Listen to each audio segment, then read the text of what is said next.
Fala pessoal, bem-vindos a mais um vídeo aqui no Holandês Voador. E vocês estão reparando que as coisas estão diferentes, né? Um outro cenário, no caso, nosso cenário antigo, né? O Gustavo não tá aqui também, você pode estar se perguntando e estranhando. No vídeo passado a gente já explicou, né? Porque já foi meio que assim, na verdade. Se você ainda não assistiu, tá aqui nesse card, confere lá. Mas como tá acontecendo essa situação toda agora do coronavírus, a gente tá evitando ir para um lado e para o outro, a gente tá tentando ficar mais em casa. E é uma coisa que a gente recomenda para vocês também. Fique em casa, saia o mínimo possível, só para as coisas necessárias mesmo. Mais pra frente tudo vai voltar ao normal, né? Não só o canal, mas como o Brasil inteiro, o mundo inteiro, a gente espera isso na verdade. Mas enfim, essa foi a breve explicação, porque eu tô aqui na verdade para dar as dicas de Netflix da semana aqui para vocês, né? Até mesmo para você poder ter aquele filme no final de semana para poder assistir, já que você vai ficar em casa, né? Então já vai deixando o seu like transudo aqui embaixo, se inscreve no canal e vem com a gente, porque hoje é dia de dicas Netflix.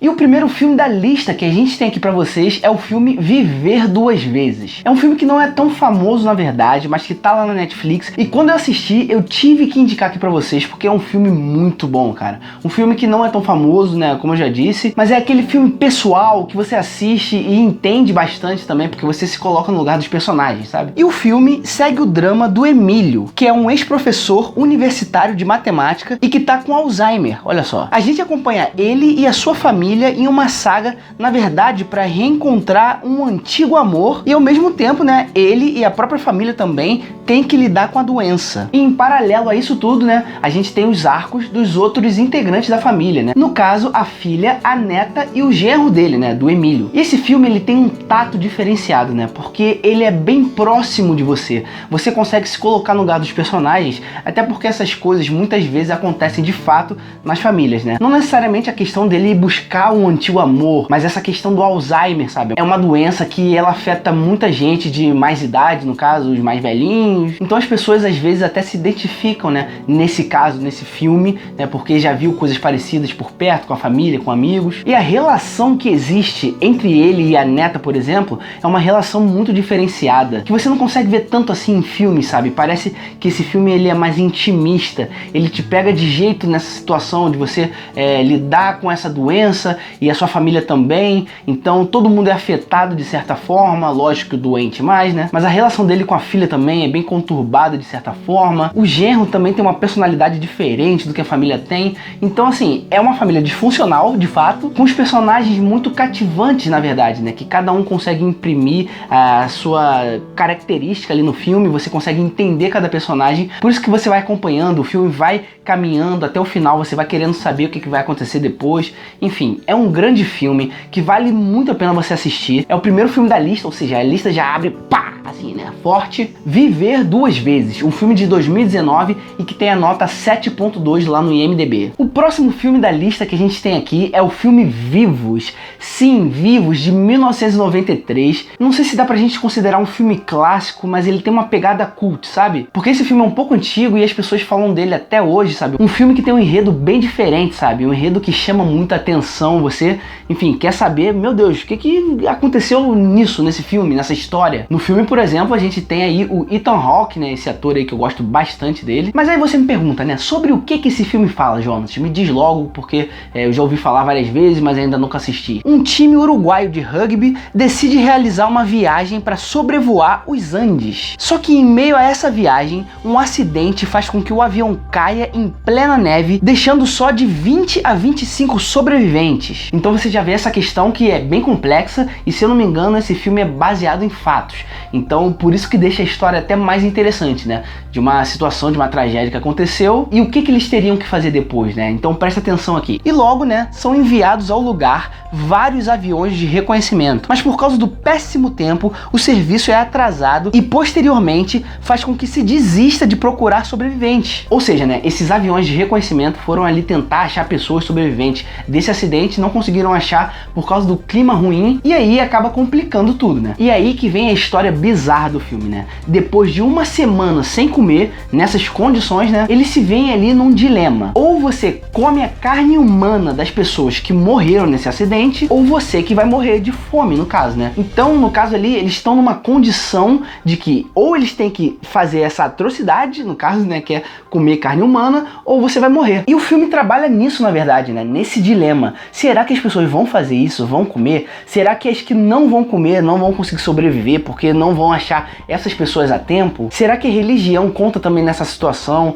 E a forma como você vai tentar sobreviver? Quais outros artifícios você tem? Então por isso que é um filme que me marcou muito quando eu assisti. Já assisti há muito tempo atrás, só que ele tá lá na Netflix. Quando eu vi eu falei, não é possível. A gente tem que indicar esse filme, né? Porque ele é um filme que mexe com a sua cabeça, né? Ele mexe com a moral, mexe com a sua ética, porque, enfim, cada um tem um tipo de pensamento diferente sobre determinadas coisas da vida. Como eu já disse, né, ele é um filme de 1993 e ele tem a nota 7.1 lá no IMDb. Então é uma nota boa, assiste lá porque você vai gostar. Já vai aproveitando esse final de semana. Prenda-me se for capaz, entrou na Netflix e você achou que a gente não iria indicar? Lógico que a gente vai indicar porque é um filmão, cara. Steven Spielberg, né, um dos melhores diretores da história, juntando dois atores ícones, no caso Leonardo DiCaprio e Tom Hanks. Ele é um filme um pouco mais famoso, só que muita gente ainda não assistiu. Um filme de 2002, ele não é tão recente assim, né, já tem aí seus 18 anos, mas ele é muito atual ainda em vários sentidos, né? Tem um diretor visionário, no caso Spielberg, e tem dois atores ali que tem um papel magistral, que no caso é meio que um filme de gato e rato, né, entre aspas. Eu vou explicar aqui pra vocês melhor. Frank Abagnale Jr., que é vivido pelo Leonardo DiCaprio, já foi médico, advogado e copiloto. Tudo isso com apenas 18 anos. É porque, na verdade, ele é mestre na arte do disfarce, e ele acaba aproveitando dessas habilidades que ele tem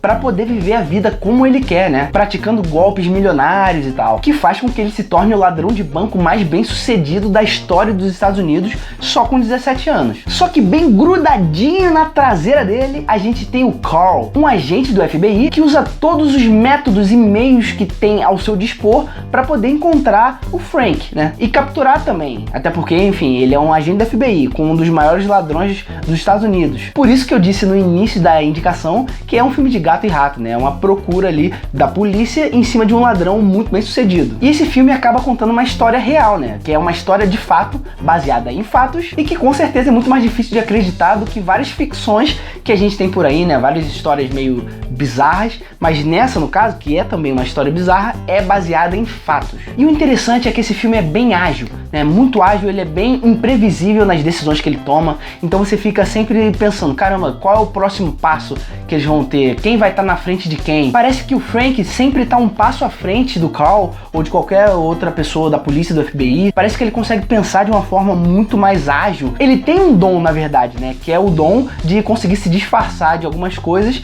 e conseguir passar por isso. E lógico, a gente tem um elenco maravilhoso, né? Temos ali o Leonardo DiCaprio em um dos auges dele, né? Eu acho que a carreira inteira do Leonardo DiCaprio é de auges. Então, assim, ele é um filme obrigatório em qualquer lista de espera de filmes que você tenha. Coloca na sua lista se você ainda não assistiu esse filme. Se você já assistiu, aproveita que chegou recente na Netflix para reassistir também, porque ele é um filmaço, cara. Ele merece ser assistido mais de uma vez, inclusive, e ele tem uma nota de 8.1 lá no IMDb, ou seja, uma nota muito boa, na verdade. Vocês sabem que a partir de 6 a gente já considera uma nota boa e a gente pode indicar aqui filmes para vocês de 6 para cima. Agora a gente vai trazer aqui para vocês um filme muito interessante chamado O Ano Mais Violento. Olha só. Temos ali Nova York em 1981. Em um dos invernos mais violentos da história da cidade, o imigrante Abel Morales, vivido pelo Oscar Isaac, e sua esposa Ana tentam prosperar nos negócios, mas não conseguem escapar da corrupção, decadência e brutalidade que dominam a região. Então a gente já tem aí estabelecido um casal, né, no caso vivido pelo Oscar Isaac e pela Jessica Chastain, tentando melhorar nos negócios, só que várias coisas começam a acontecer com eles, né? É bom falar só isso da sinopse, justamente para não dar spoiler ou qualquer coisa que possa parecer spoiler, porque é bem interessante esse filme. A gente tem aqui o diretor J.C. Chandor mostrando toda a qualidade que ele tem. Ele consegue ali trazer uma parte técnica muito interessante e tirar dos atores o melhor que eles têm deles, né? Com esses grandes atores, na verdade. E ele conseguiu trabalhar muito bem, uma direção muito coesa, sabe? O que faz com que a gente tenha um filmão de máfia, na verdade. Inclusive, como eu já falei dos atores, eles trazem uma atuação muito interessante. O Oscar Isaac é um ator que ele já mostra a qualidade dele desde essa época, né? E a Jessica Chastain rouba a cena nesse filme. Assim, pelo menos comparado aos outros atores, ela rouba demais. É o filme dela, na verdade, né? De repente poderia ter sido até indicado ao Oscar, olha só. Até porque no filme a personagem dela traz uma personalidade muito forte. Então esse tipo de papel, ele sempre é muito chamativo para premiações, é sempre elogiado pela crítica, muitas vezes também pelo público. Então ela e o diretor conseguiram extrair dela o melhor possível, sabe? O resto do elenco também tá muito bem, mas ela chama muita atenção. E tem a nota 7.0 lá no IMDb, né? Uma boa nota. Tem na Netflix esse filme, graças a Deus achei esse filme lá. E como o Holandês é bem eclético em relação a gêneros de filmes, a gente trouxe aqui também um filme de comédia, né? Que nesse momento às vezes a gente precisa também se divertir, dar aquela risada, aquele filme tranquilo, sabe? Que você não tem que pensar tanto, que no caso é o filme A Verdade Nua e Crua. Eu sei que muita gente já assistiu esse filme, é um filme que eu gosto bastante dele, na verdade, né? E por isso que ele tá aqui na lista, ele merece ser indicado, ele tem lá na Netflix. Katherine Heigl e Gerard Butler protagonizam esse filme, na verdade, formam ali o casal do filme, vamos dizer assim. E é aquela comédia que, lógico, tem um quê de clichê, sabe? Tem aquela estrutura de comédia que a gente já conhece, só que quando é de uma forma bem feita, não tem problema ser clichê. Abe é uma produtora de um programa de televisão que é bem competente e conservadora também. E com os índices de audiência caindo, o seu chefe tem a ideia de contratar da concorrência o Mike, que é vivido pelo Gerard Butler, e que era do programa A Verdade Nua e Crua. E o problema é que de uma hora para outra, ela, que era romântica, tal, tinha suas características, tem que aceitar um cara desses lá, né? Um colaborador ali